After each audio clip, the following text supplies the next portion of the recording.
Hello, good morning. Today we will write or we will learn how to write a program for microprocessor 8085, as well as we will write the same program for microprocessor 8086. So you can say today we will learn to develop a program. First of all, let's start. Suppose I say write a program for 8085 to transfer a block of data from one memory location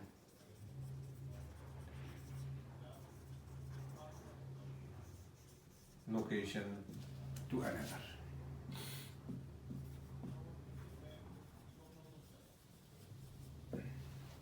So how, if a block of data is stored in some memory location, how to transfer that? That means if this is a memory location somewhere here, a block of data is stored.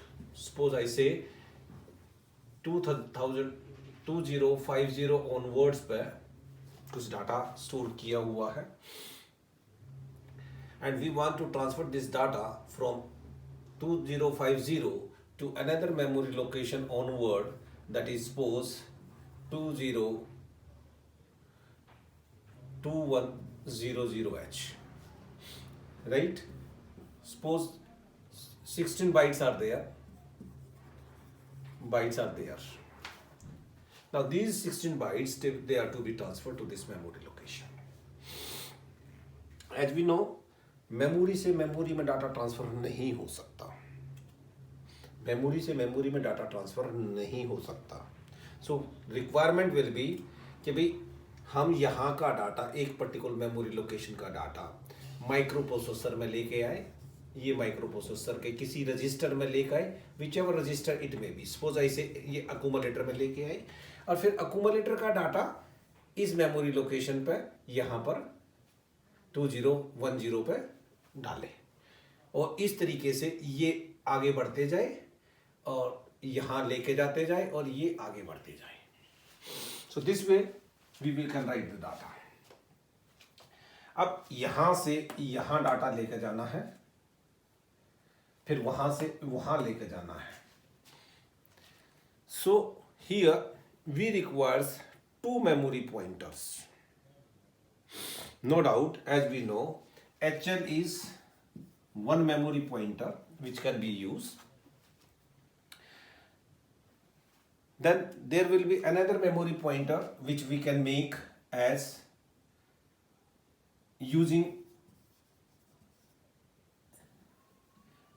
or you can say we can make another memory pointer which can be used in STAX or LDAX instruction. LDAX instruction, the register pair here. So we can choose another register pair for this particular purpose, right, as a memory pointer. So we require two memory pointers. One is HL, another is suppose DE register pair. These two memory pointers, they will help us to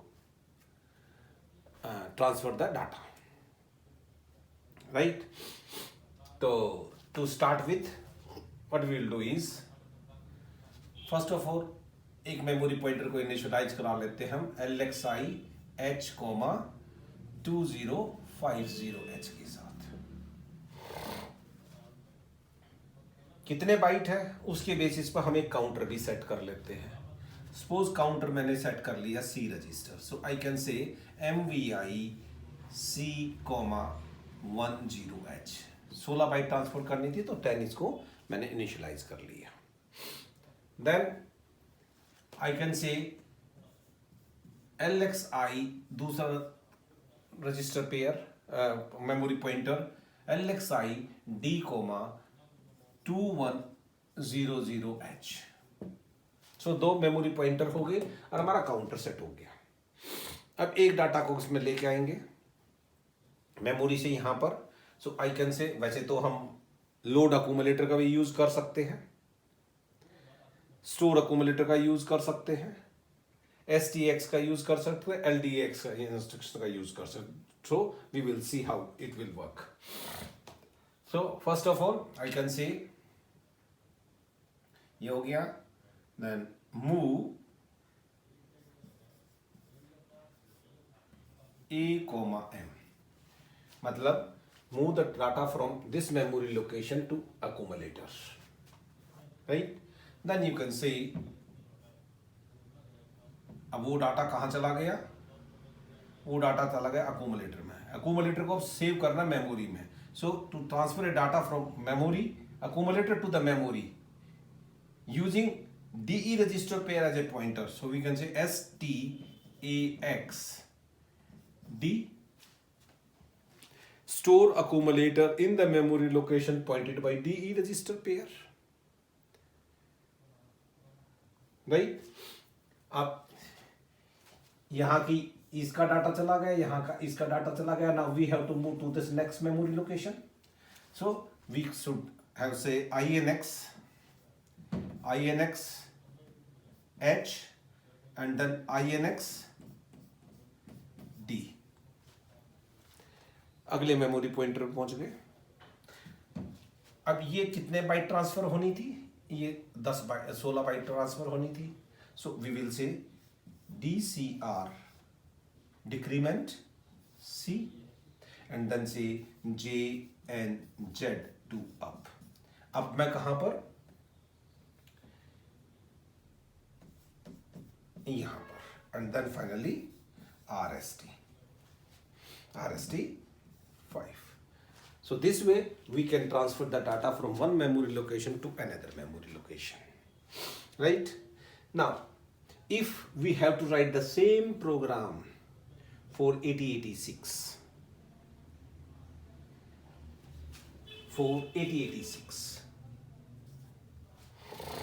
store accumulator, transfer a block of data from one memory location to another memory location। अब यहां पर दो options हमारे पास आते हैं, एक using string instructions और दूसरा not using the string instructions। If we are not going to use the string instructions, then what will happen? If we are not going to use the string instruction, then what is going to happen?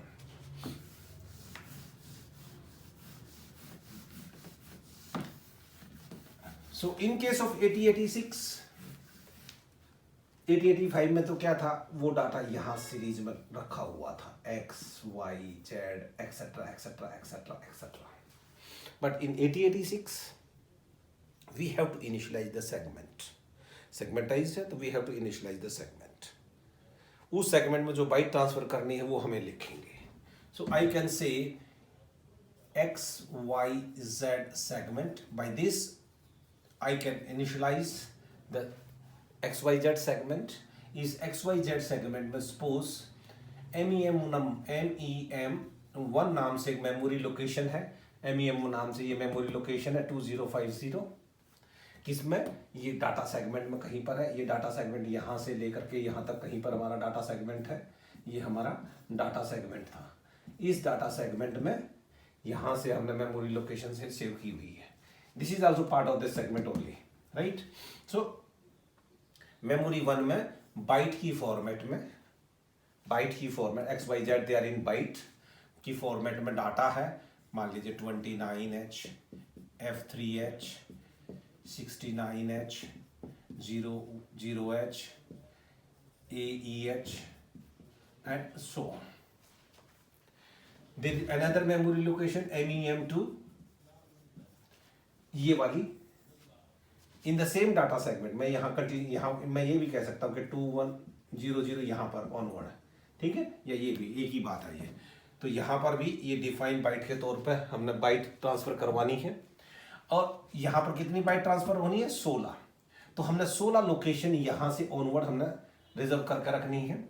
So for that I can से 16 DUP with in bracket 0 और with in bracket question mark. That means 16 locations हमने यहां पर reserve कर दी और उनके अंदर 0 डाल दिया। एंड यहां पर XYZ एंड्स ENDS सेगमेंट जो XYZ था वो खत्म हो गया। Then I start another segment ABC segment. ये ABC सेगमेंट यहां से हमने स्टार्ट कर दिया और इस सेगमेंट में सबसे पहले हमने क्या दिया, assume directive.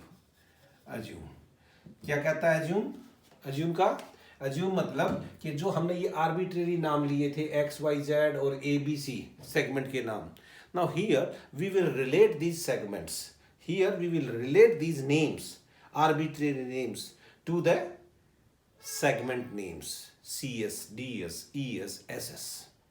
So, and that is done with the help of assume. I will say assume CS colon ABC, कि जिसको मैं ABC कह रहा हूं उसको आप CS assume करें micro processor, and DS colon XYZ जिसको मैं XYZ कह रहा हूं, एक्चुअली वो मेरा डाटा सेगमेंट है, right? So this way, with this assume directive, I can relate my arbitrary names of the segment to the particular segment. Then I can start किया। सबसे पहले जो डाटा सेगमेंट XYZ था, जो कि यहां से XYZ सेगमेंट यहां से स्टार्ट हो रहा था, XYZ यहां से स्टार्ट हो रहा था, this is the starting location of the segment. And how we define the segment? Segments are defined by loading the starting address, the base address of a segment into the respective segment register. तो respective segment register में हम उसको starting address, base address उस segment का वो डालते हैं। तो यहाँ पर starting address का क्या नंबर है, XYZ. So this XYZ is to be loaded into the DS register. But we cannot transfer an immediate number XYZ into the segment register. So to transfer it into the segment register, what we will do is we will transfer this XYZ into a particular register, data register, and then from the data register it can be moved to the data segment register. So I can say move मान लीजिए BX comma XYZ and then say move DS comma BX. So BX के through होते हुए data को DS के अंदर हमने डाल दिया, राइट। नाउ जैसे 885 में हमने रजिस्टर मेमोरी पॉइंटर एस्टेब्लिश किए थे HL और D, यहाँ पर भी हमें 2 मेमोरी पॉइंटर एस्टेब्लिश करने पड़ेंगे। 2 मेमोरी पॉइंटर कौन से एस्टेब्लिश करेंगे हम, LXI वाले, सॉरी SI हो सकता है, DI हो सकता है, BX रजिस्टर हो सकता है। सो इन तीनों में से कोई भी हम बाय डिफॉल्ट डाटा सेगमेंट के पॉइंटर है, तो इन 3 में से कोई भी 2 हम ले सकते हैं। सपोज मैं SI और DI लेता हूं, तो SI और DI के अंदर, SI के अंदर ये एड्रेस और DI के अंदर ये एड्रेस हमें लोड करा देना पड़ेगा। This address now is known as the offset address. In case of 886 we deal with the offset addresses, right. Offset क्या है, जो हमारा बेस स्टार्ट जहां से हो रहा है उसके रिस्पेक्टिव में ऑफसेट 64 किलो तक का ऑफसेट किसी सेगमेंट में हो सकता है। अगर मान लीजिए मैं कहता हूं ये XYZ से ये सेगमेंट स्टार्ट हो रहा था डाटा सेगमेंट, तो XYZ से ये 2050 लोकेशन पे ये ऑफसेट है। So this address is to be loaded into the register, pointer register. Now this can be done by 2 ways. One is with the help of offset directive. With the help of offset directive saying move SI comma offset of offset, क्या बोला, क्या नाम था offset का, MEM1, ये मैं डाल सकता हूं। move DI comma offset MEM2. The same thing can be done with the help of an instruction LEA SI comma MEM1 and LEA DI comma MEM2. इसका मतलब है load effective address, load this effective address this offset address. Effective address is nothing but the offset address. This effective address into the SI, this effective address into the DI. So either we can use the offset directive like this one, offset of MEM1. Offset of MEM1 is this. Content of MEM1 is this. Offset is this, content is this. Right? So हम तो offset से अभी डाल रहे थे, तो offset, और हम सिंपल कह सकते हैं LEA, lead load effective address into SI और DI by MEM1 MEM2. So pointer बन गए. पॉइंटर बनने के बाद अब क्या करना है, एक पहले डाटा लो. अच्छा, उसके अलावा हमें काउंटर भी स्टेब्लिश करना है. तो मैं कह सकता हूं MOVCL, 10H, जो काउंटर रजिस्टर था हमारा CL, उसके अंदर 10H हमने लोड करा दिया. 16 बाइट ट्रांसफर करानी थी. तो एंड नाउ मैं कह सकता हूं मूव किसी एक रजिस्टर में AL, with in square bracket SI, move with in square bracket DI, AL. So SI का डाटा, SI जिस लोकेशन में पॉइंट कर रहा था उसका डाटा AL में आ गया. फिर वो AL का डाटा जिस मेमोरी को DI पॉइंट कर रहा था उसमें आ गया. ठीक है. So it goes like this. मैं इसको यहां से फॉर द टाइम बिंग हटा देता हूं. Then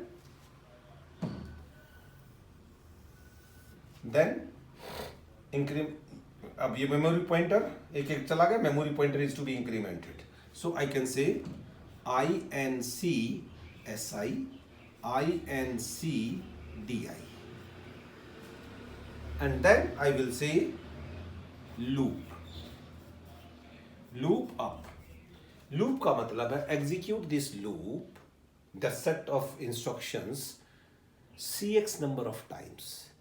In case of 8085 we have to decrement the counter. अगर 8085 होता तो हम क्या करते, यहाँ पर जो CL रजिस्टर है DECCL, decrement CL, and then पूछते कि CL डिक्रीमेंट होते Z 0 हो गया क्या, जंप इफ नो 0 तो बैक.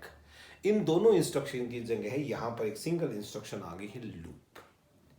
हाँ, अगर आपने ये CL रजिस्टर यूज नहीं किया होता, इसकी जगह मान लीजिए मैं DL रजिस्टर यूज कर रहा हूं या DH यूज कर रहा हूं या CH रजिस्टर यूज कर रहा हूं, तो फिर मैं लूप इंस्ट्रक्शन का यूज नहीं कर सकता. This loop instruction can not be used. In that case मैं कहता decrement that counter and jump if no 0. But these two instruction can be replaced by a single instruction loop if I am using CX or CL as a counter. Right? अब कहां तक जाएगा ये? अब जाएगा यहां तक. Right? So इसका डाटा ये इंक्रीमेंट हो गया और अब ये साइकिल चलती चली गई. And then INT03H क्या बोला, ABC ends and start and simple end. So this is how we can write the program for a block transfer from one memory location to another memory location. Now same thing can be written for string instructions. Using the string instruction, I can use the same, I can do the same work. Same program can be written for that. अब अगर हम string instruction का use कर रहे हैं, string instructions, सो हमें कुछ points ध्यान रखने पड़ेंगे. पहली बात, स्ट्रिंग इंस्ट्रक्शन में SI and DI they will be the by default pointers. दो हमने यहाँ पर भी SI DI ले लिया था, पर यहाँ पर SI DI BX कोई भी ले सकते थे, बट यहाँ पर by default SI और DI ही पॉइंटर रजिस्टर होंगे. दूसरी बात, स्ट्रिंग इंस्ट्रक्शन की हेल्प से हम एक मेमोरी लोकेशन का डाटा दूसरी मेमोरी लोकेशन पर ट्रांसफर कर सकते हैं. जो कि यहाँ पर हमने अभी थोड़ी देर पहले कहा था कि मेमोरी का डाटा मेमोरी में ट्रांसफर नहीं हो सकता. There is no such instruction by which we can transfer a memory data to another memory data. But if we are using the string instruction, then we can transfer in a string byte or a string word from the source memory location to the destination memory location. तो ये जो बात है, ये strings की help से हम इस चीज़ को हटा सकते हैं. स्ट्रिंग इंस्ट्रक्शन की हेल्प से एक मेमोरी लोकेशन का डाटा दूसरी मेमोरी लोकेशन पर ट्रांसफर किया जा सकता है. That can be done. इसका मतलब है एक मेमोरी का डाटा दूसरी मेमोरी में, तो एक तरीके से ये SI को AL में लाना और AL से DI को लाने की जरूरत, हमें दो इंस्ट्रक्शन की जरूरत ना पड़ गए, हम एक ही इंस्ट्रक्शन के जरिए इसका डाटा इसमें ले आएंगे. ठीक है. तो मेमोरी से memory transfer is possible with the help of string instruction. But उसमें कंडीशन क्या है कि source that must always be the in data segment and which is pointed by SI, none other than SI. और वो data segment के अलावा और कहीं वो डाटा हो भी नहीं सकता. इस point, so source is always this and destination is always will be always in the extra segment pointed by DI register. So it will always be the source and it will always be the destination. So source हमेशा ये होगा और destination हमेशा ये condition है. सो अगर ये condition है तो हम स्ट्रिंग इंस्ट्रक्शन की हेल्प से ट्रांसफर कर सकते हैं. तो यहां पर अब इसी प्रोग्राम को हम एलोबरेट करें. तो सबसे पहले XYZ सेगमेंट हमने डिफाइन किया. सेगमेंट, और इस सेगमेंट में MEM नाम की मेमोरी लोकेशन हमने डिफाइन की, MEM1, जिसमें कि बाइट फॉर्मेट थे और ये बाइट हमारी थी. राइट. यही एग्जैक्टली सेम चीज हमने यहाँ लिख दी. और XYZ एंड्स, ये एक सेगमेंट हो गया. अब क्योंकि यहां पर दूसरा सेगमेंट भी होना जरूरी है, एक डाटा सेगमेंट से काम नहीं चलेगा, एक्स्ट्रा सेगमेंट. सो हम XYZ के बाद WXY नाम से WXY सेगमेंट एक और हमने स्टार्ट किया. और इसमें हमने MEM2 जो है, MEM2 जो कि बाइट फॉर्मेट में है, और ये 10 या 16 DUP क्वेश्चन मार्क. तो जो काम ये किया था हमने, यही मेमोरी डाटा सेगमेंट के अंदर हमें MEM2 को डिफाइन करवाया था. अब MEM2 जो कि डेस्टिनेशन है, और डेस्टिनेशन बाय रूल यहां हो सकता है अगर हम स्ट्रिंग इंस्ट्रक्शन यूज करें. तो हमने एक दूसरा सेगमेंट XYZ जो कि एक्स्ट्रा सेगमेंट होगा वो हमें डिफाइन करवाना पड़ेगा. Right. This is the first difference between the two. Data extra segment होगा whenever there is a string instruction और डेस्टिनेशन मेमोरी है, तो वो डेस्टिनेशन मेमोरी हमेशा एक्स्ट्रा सेगमेंट में होगी. और उस केस में डाटा सेगमेंट के साथ साथ आप एक्स्ट्रा सेगमेंट भी डिफाइन कराएंगे. Right. Then same ABC segment यहां पर दोबारा चालू किया, वही कोड सेगमेंट वाली चीज. यहां पर फिर एज्यूम किया, क्या बोला, CS colon ABC comma DS colon XYZ comma ES colon WXY. So तीनों सेगमेंट हमने डिफाइन करवा दी. यहां पर एक बात और याद रखने की है, अगर मैं चाहता XYZ को ही मैं एक्स्ट्रा सेगमेंट भी, इसी को एक्स्ट्रा सेगमेंट भी मान सकता था. I can make it as extra segment. क्या मतलब? मतलब ये जैसे हमने डिस्कस किया था, segments they can be totally independent of each other. ये अलग सेगमेंट है, ये अलग से, ये अलग segment. They can partially overlap with each other and they can fully overlap with each other. Fully overlap with each other का मतलब मैं कह सकता हूँ एक्स वाई जेड सेगमेंट मेरा D S X Y Z है और ई एस बी एक्स वाई जेड है, तो मेरे को ये अलग से करने की जरूरत नहीं पड़ती। मैं इसी को यहीं के यहीं ये इसी को यहाँ पर ले लेता और यहाँ पर मैं कह देता यहीं इसी के साथ कि भी E S colon X Y Z. I can do that also, right? Please mind it, segments can be fully overlap with each other, that means इसी XYZ सेगमेंट को मैं डाटा सेगमेंट भी बना सकता था और एक्स्ट्रा भी बना सकता हूँ, इवन कोड भी बना सकता हूँ, इवन कोड भी बना सकता हूँ, right? So it is then again, हाँ यहाँ पर इन चीज़ों को ये मेरे को करना पड़ता कि मैं कहता move B X comma X Y Z and कहता मूव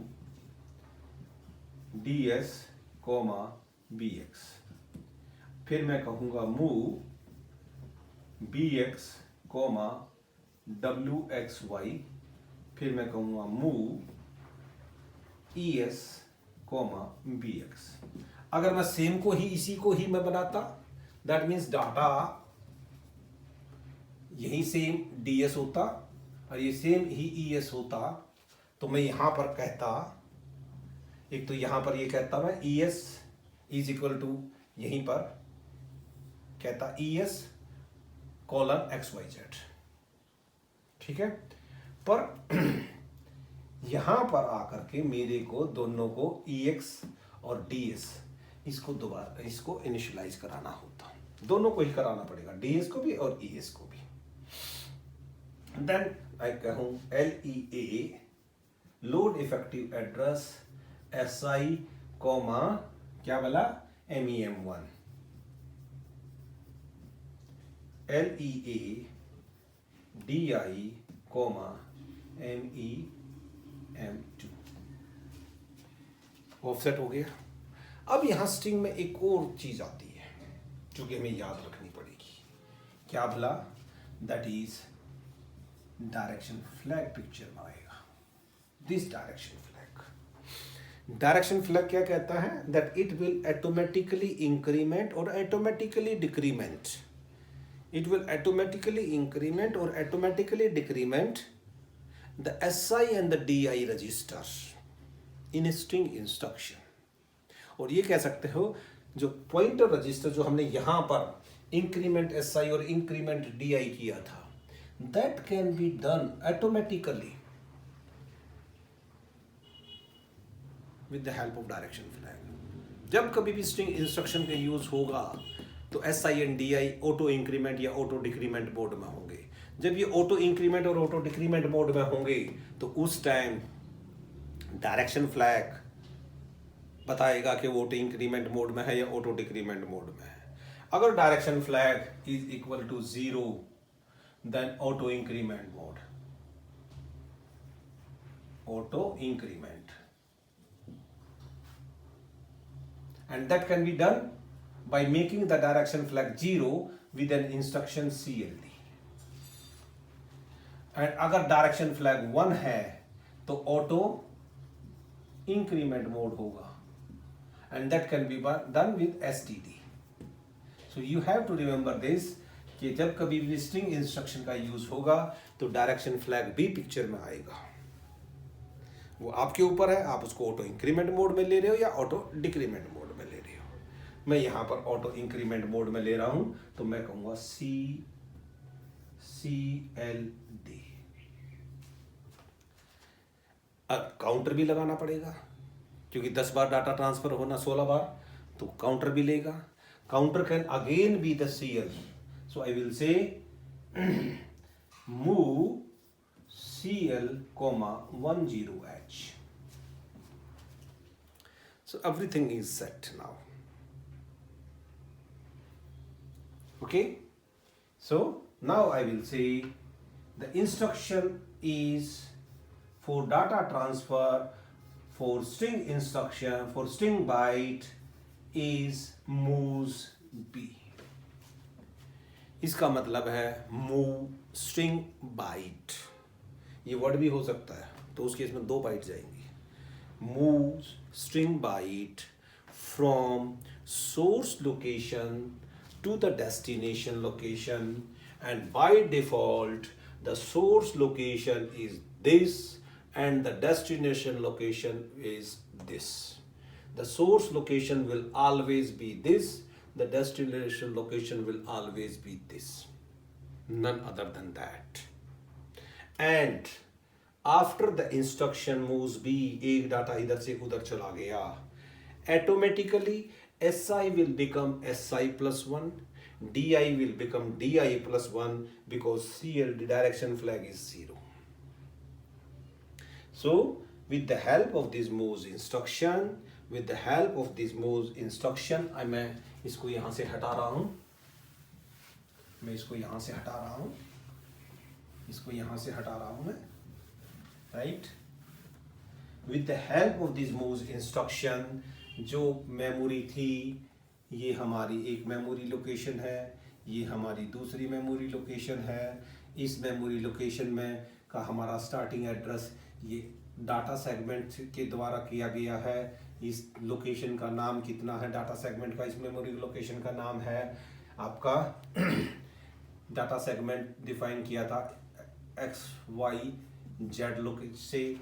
ये हमारा एक्स्ट्रा सेगमेंट है, ये एक्स्ट्रा सेगमेंट हमने पॉइंट करवाया था, इसका नाम है WXY, राइट। और ये 0000 ऑफसेट इसमें है, ये 000 ऑफसेट इसमें है, ऑफसेट ये DS, ये ऑफसेट, राइट।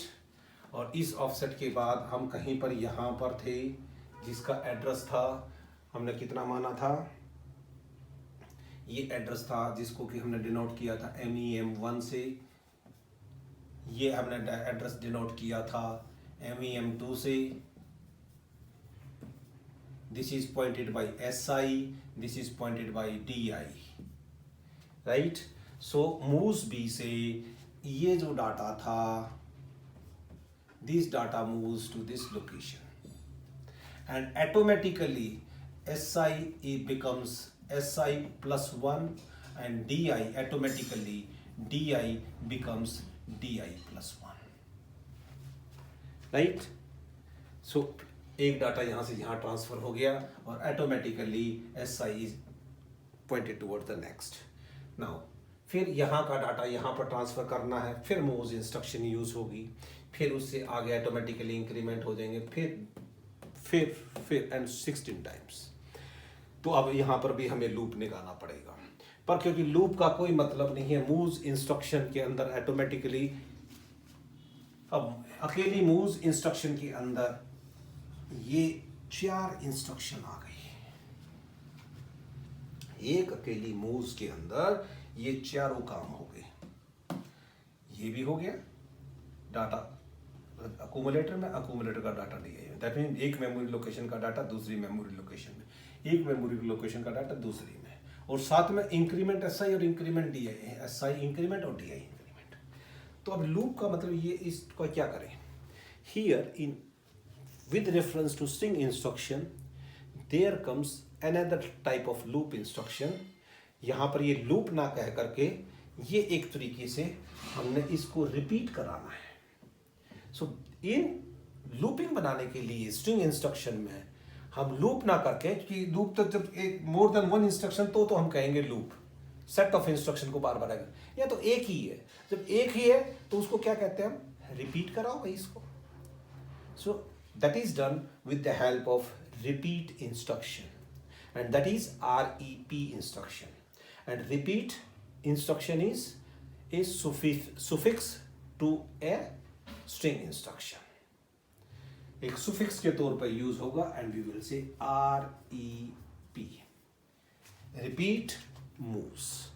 इसका मतलब है this moves instruction will be repeated, this moves instruction will be repeated CX और CL नंबर ऑफ टाइम्स। कब तक होगी, जब तक ये CL ये घटते घटते 0 ना हो जाए। इसके बाद आगे जब निकलेंगे तो हम फिर तब निकलेंगे जब CX 0 हो गया या CL 0 हो गया, then your INT 03H. This INT 03H is nothing the break point debug interrupt instruction. जो RST 5 काम कर रहा था 8085 में वो INT 03. बाकी ये तीनों इंस्ट्रक्शंस assembler directives ये यहाँ पर और आ जाएंगे. So this way we can transfer a block of data from one memory location to another memory location without using the string instruction, with using the string instruction. Is it clear? So next program we will take in the next lecture. Thank you.